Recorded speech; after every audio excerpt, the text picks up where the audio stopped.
We, the jury, find the defendant, Centoya Denise Brown, count 1, guilty, first-degree murder. First, we bring you the incredible and controversial tale of Centoya Brown, a name that has become synonymous with the fight for justice and the flaws within our criminal justice system. Before we delve into the gripping details of Centoya Brown's case, let's take a step back and explore the background and early life of this woman. Born on January 29, 1988 in Nashville, Tennessee, Centoya's life was far from ordinary. Centoya Brown's childhood was marred by instability and hardship. She grew up in a broken home with a mother who struggled with addiction and was unable to provide the love and support every child deserves. As a result, Centoya found herself bouncing between foster homes and experiencing a sense of abandonment that would shape her future. It was during this tumultuous time that Centoya's vulnerability made her an easy target for exploitation. At the tender age of 16, she found herself caught in the dark world of sex trafficking, a victim of circumstances beyond her control. It was within this harrowing landscape that Centoya's path crossed with that of Johnny Allen, a 43-year-old man who would become a central figure in the tragedy that unfolded. The details of their encounter are shocking and disturbing. Centoya, desperate to escape the clutches of her exploitative situation, found herself in a fateful encounter with Allen. What transpired that night would change the course of their lives forever. Centoya claimed that she killed Allen in self-defense during a sexual encounter, fearing for her own life. However, prosecutors argued that she had killed him with the intention of robbing him. The conflicting narrative set the stage for a high-profile trial that would captivate the nation. I thought he was reaching for a gun, so I'm like, oh, shit. You know what I'm saying? That's what he's done. He's gonna murder me or me or something. You know, and then what did you do? I shot him. The trial began with the prosecution painting Centoya as a cold-blooded killer, arguing that she had intentionally murdered Johnny Allen in order to rob him. They presented evidence and testimonies that aimed to discredit her claims of self-defense. On the other side, Centoya's defense team fought tirelessly to humanize her, shedding light on the traumatic experiences she had endured as a young girl. They argued that her actions were a desperate response to the horrors she had faced, a fight for survival. As the trial progressed, the nation watched with bated breath, divided in their opinions on Centoya's guilt or innocence. The case raised important questions about the responsibility of society and family in failing to support vulnerable children like Centoya. Finally, after weeks of intense courtroom battles, the jury reached a verdict. The tension in the courtroom was palpable as the judge read out the decision that would determine Centoya's fate. The verdict was delivered. Centoya Brown was found guilty of first-degree murder and robbery. The courtroom erupted in a mix of emotions, with some celebrating the verdict as justice was served, while others mourned the fate of a young girl who had endured so much. The judge, bound by the law, sentenced Centoya to life imprisonment without the possibility of parole. It was a devastating blow for a teenager who had already experienced a lifetime of pain and trauma. We, the jury, find the defendant, Centoya Denise Brown, count 1, guilty, first-degree murder.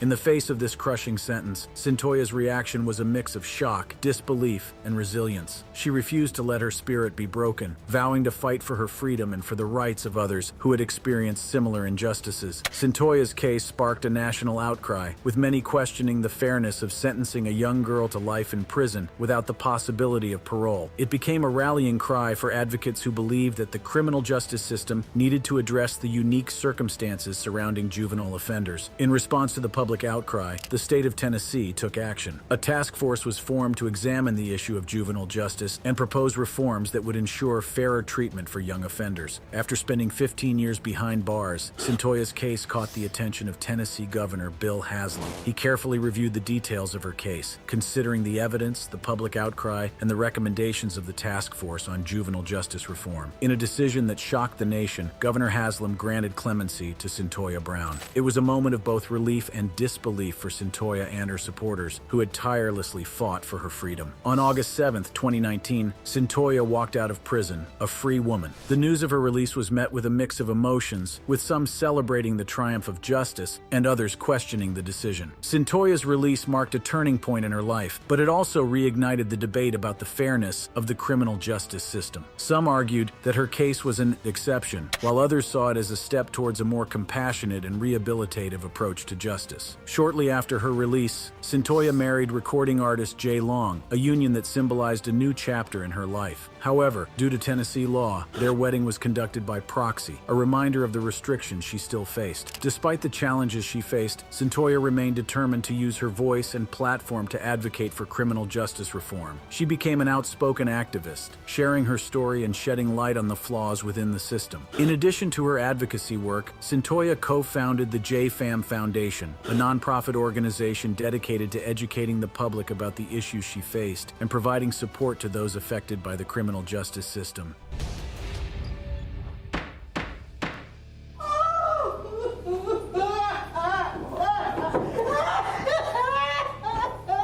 Next, we will delve into the life of Keandria Cook, a young woman whose actions left a community in disbelief. Cook's crime and subsequent sentencing captivated the nation, and the details of her case are nothing short of sensational. From using a dating app to set up a robbery to the dramatic courtroom proceedings, this story is filled with twists and turns that will leave you on the edge of your seat. The details of the crime committed by Keandria Cook are both shocking and disturbing, shedding light on the dark and dangerous path she chose to follow. It all began when Cook, then 19 years old, utilized a dating app as a means to set up a robbery. Little did she know the grave consequences that would unfold as a result of her ill-conceived plan. Using the Meet Me social app, Cook lured Perry Nita, a 28-year-old from Palm Coast, into a trap. She enticed him with promises of sex and marijuana, persuading him to meet her in South Daytona on March 22nd. Unbeknownst to Nita, Cook had orchestrated a sinister plot that would forever alter the lives of those involved. Nita, accompanied by Emmanuel Manny Purcell, now 18, agreed to ride along with Cook in his pickup truck. As the three individuals sat in the vehicle, a sudden and terrifying turn of events unfolded. Kendrick Bass, then just 15 days shy of his 17th birthday, emerged from the shadows and jumped into the back seat of the truck, brandishing a gun.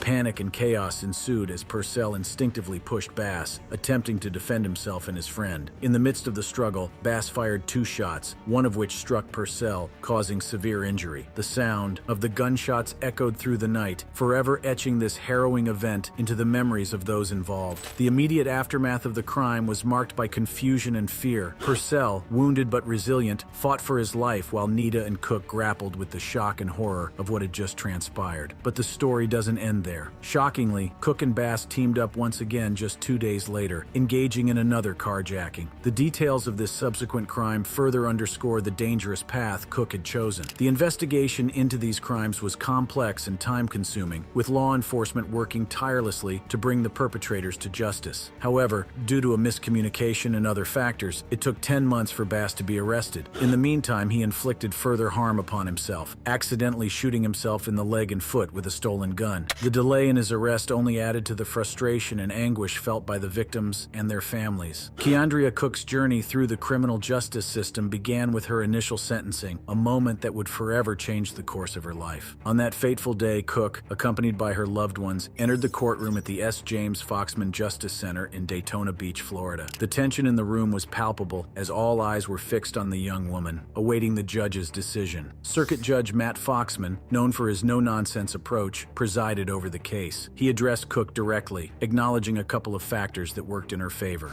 Ms. Cook, you're before the court for sentencing. A couple of things going in your favor. One, you didn't hold a firearm during these episodes. The second is that the victim luckily survived.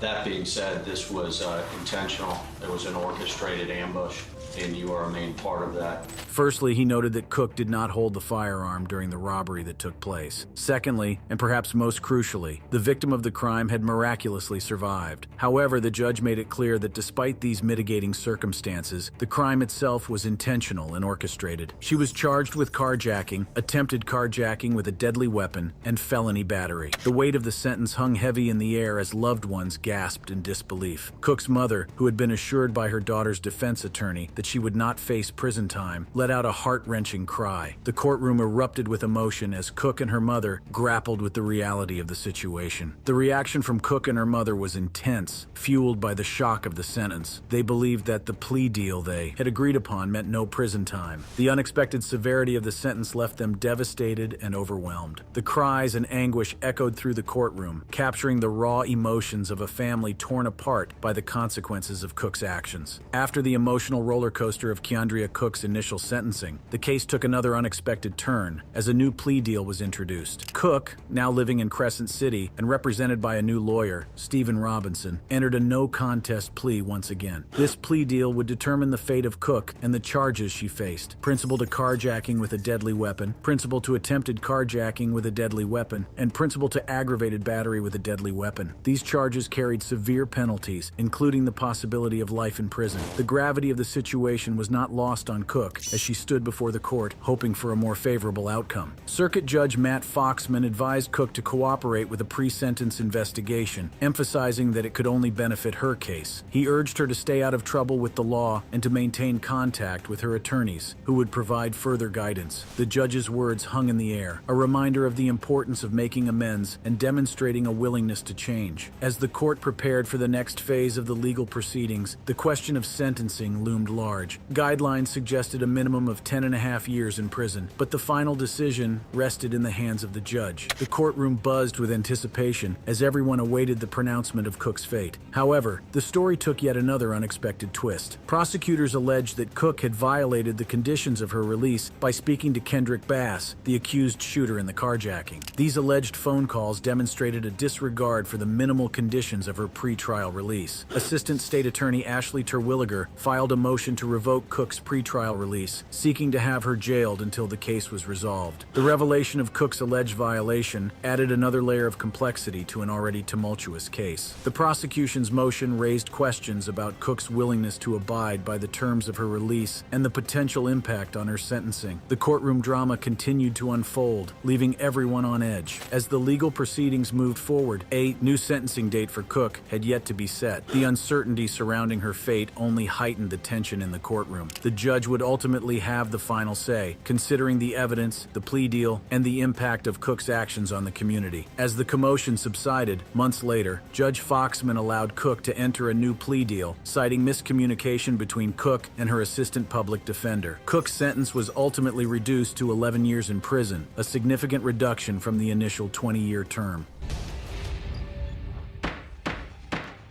The jury having found you guilty of murder in the first degree, Miss Nee, I will adjudicate you guilty and sentence you to life in prison without parole. Next, we will delve into the life and crimes of Jennifer Mee, a teenager whose involvement in a heinous crime captivated the nation. Born in St. Petersburg, Florida, Jennifer Mee's life took a dark turn when, at the age of 15, she became entangled in a robbery that resulted in a tragic murder. Jennifer Mee was born on February 27, 1991, in St. Petersburg, Florida. Growing up, she faced numerous challenges and struggles that would ultimately shape her path. From a young age, Jennifer exhibited behavioral issues and found herself in trouble with the law. Her troubled upbringing was marked by a lack of stability and support. She came from a broken home and faced financial hardships, which only added to the difficulties she experienced. These circumstances left Jennifer vulnerable and susceptible to negative influences. Additionally, Jennifer Mee suffered from a unique condition known as chronic hiccups, which earned her the nickname Hiccup Girl in the media. This condition not only caused physical discomfort, but also drew attention to her in a way that further isolated her from her peers. However, she still made appearances on TV shows across the U.S., seeking a cure for hiccuping about 50 times a minute. Media outlets scrambled to have her on their morning shows, comparing her hiccup ordeal to a sneezing record. While the causes and treatments of her condition were debated, she remained a popular search topic online. Mee tried remedies like sugar and peanut butter, breathing into a bag and getting scared to stop the hiccups before finding successful treatment with Dr. Bob Linde. Even after her hiccups ended, Mee continued to attract media attention. In June 2007, she ran away from home, which was reported in the news. She later entered a relationship with Lamont Newton and devised a plan to set up and rob victims online. With the help of Newton and another friend, Laren Rayford, she carried out the robberies as part of her scheme. As Jennifer navigated her teenage years, she found herself searching for acceptance and belonging. Unfortunately, her quest for connection would lead her down a dark and dangerous path. When Jennifer Mee was just 15 years old, she became involved in a crime that would shock the nation. Alongside her friends Laren Rayford and Lamont Newton, Jennifer hatched a plan to rob a man named Shannon Griffin. Under the pretense of selling him marijuana,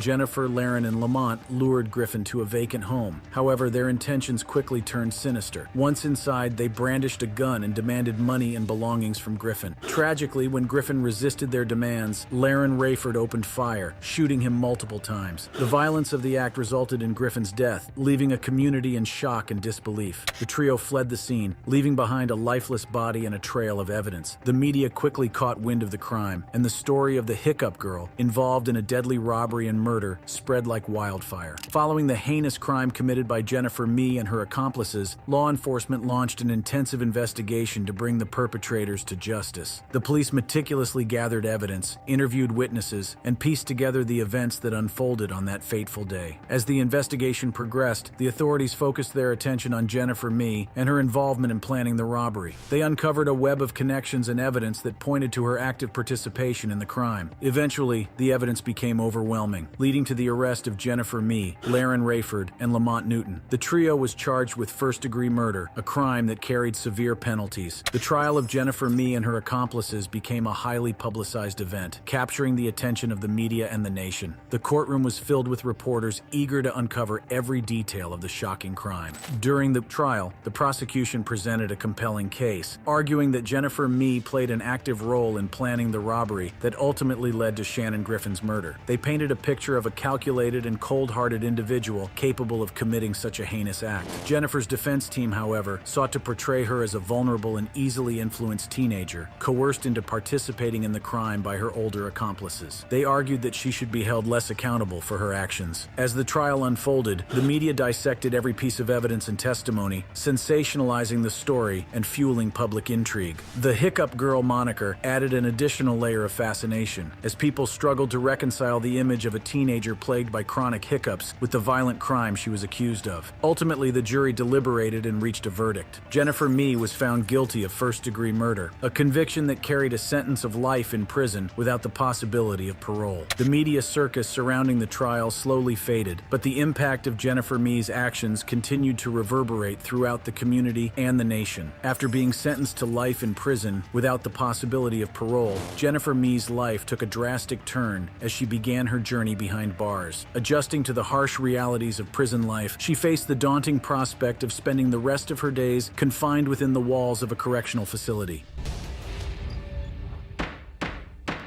Next, we delve into the chilling tale of Samantha Grigg, a name that sent shockwaves through the small town of Saline, Michigan. This young woman's involvement in a murder case left the community in disbelief and forever changed the lives of those involved. Samantha Grigg, an 18-year-old from Saline, Michigan, made headlines when she pleaded guilty to manslaughter and unarmed robbery for the killing of 19-year-old Dustin Froka. The events that unfolded on that fateful night in February sent shockwaves through the community, forever altering the lives of those involved. Samantha Grigg, a seemingly ordinary teenager, had dreams of becoming a singer. She had even performed with her band, Undecided, at the Ann Arbor Summer Music Festival in 2012. But behind the facade of a young woman chasing her dreams, a darker side lurked. Dustin Froka, known by his nickname D-Fro, was an aspiring rapper with a promising future. He was found dead on a stretch of Interstate 69 in Bath Township, brutally beaten and robbed over a drug debt. The details of his death were gruesome, and the investigation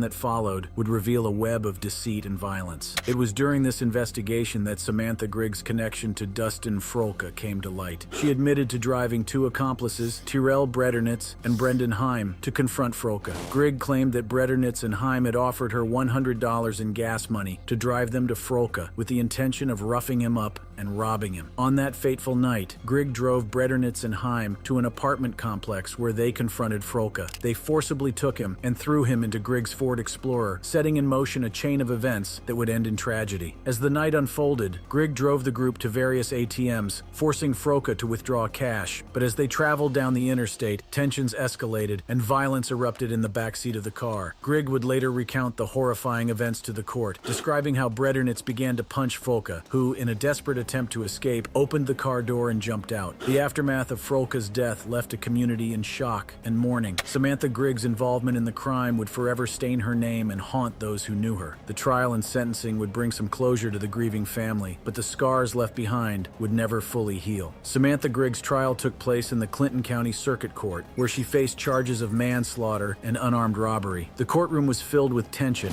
as the community awaited justice for Dustin Froka and answers to the questions that haunted confronted them. During the trial, Samantha Grigg took the stand, recounting the events of that fateful night. She admitted her involvement in driving Tyrell Bredernitz and Brendan Heim to confront Frolka, but she maintained that she had no knowledge of the violence that would ensue. Grigg's defense argued that she was coerced into participating in the crime, and that she never intended for it to escalate to such a tragic outcome. However, as the trial progressed, shocking revelations emerged that painted a different picture of Samantha Grigg's involvement. Witnesses testified that Grigg had actively participated in the planning of the crime, knowing full well the intentions of Bredernitz and Heim. Text messages and social media posts were presented as evidence, revealing a darker side to Grigg's character. Prosecutors argued that Grigg's actions were not those of an innocent bystander, but rather an active participant in the violent robbery that led to Dustin Frolka's death. They painted a picture of a young woman who willingly drove the perpetrators to the scene, knowing the harm that awaited Frolka. As the trial reached its climax, the jury was faced with the difficult task of determining Samantha Grigg's guilt or innocence. After careful deliberation, they returned with a verdict. Samantha Grigg was found guilty of manslaughter and unarmed robbery, crimes that carried a maximum sentence of 15 years behind bars. The courtroom was filled with mixed emotions as the judge prepared to deliver the sentencing. Dustin Frolka's family, still grieving the loss of their loved one, hoped for justice to be served. Samantha Grigg, now facing the consequences of her actions, awaited her fate with a heavy heart. In a powerful and emotional moment, Dustin Frolka's family addressed the court, expressing their pain and the impact that his loss had on their lives. They spoke of the void left behind and the dreams that would never be realized. Their words resonated with the courtroom, leaving not a dry eye in the room. Finally, the judge pronounced Samantha Grigg's sentence. Taking into account her cooperation and testimony against her accomplices, the judge showed leniency. Grigg was sentenced to 5 to 16 years in prison, with the possibility of parole after serving a portion of her sentence. The courtroom erupted in a mix of emotions. Some felt that justice had been served, while others believed the sentence was too lenient given the severity of the crime. The community was left grappling with the aftermath, trying to make sense of the senseless tragedy that had unfolded. As Samantha Grigg was led away to begin her sentence, she turned to face the courtroom, tears streaming down her face. In a moment of remorse, she whispered, "I would like to extend my deepest remorse to the family of the victim. He was a fellow musician. It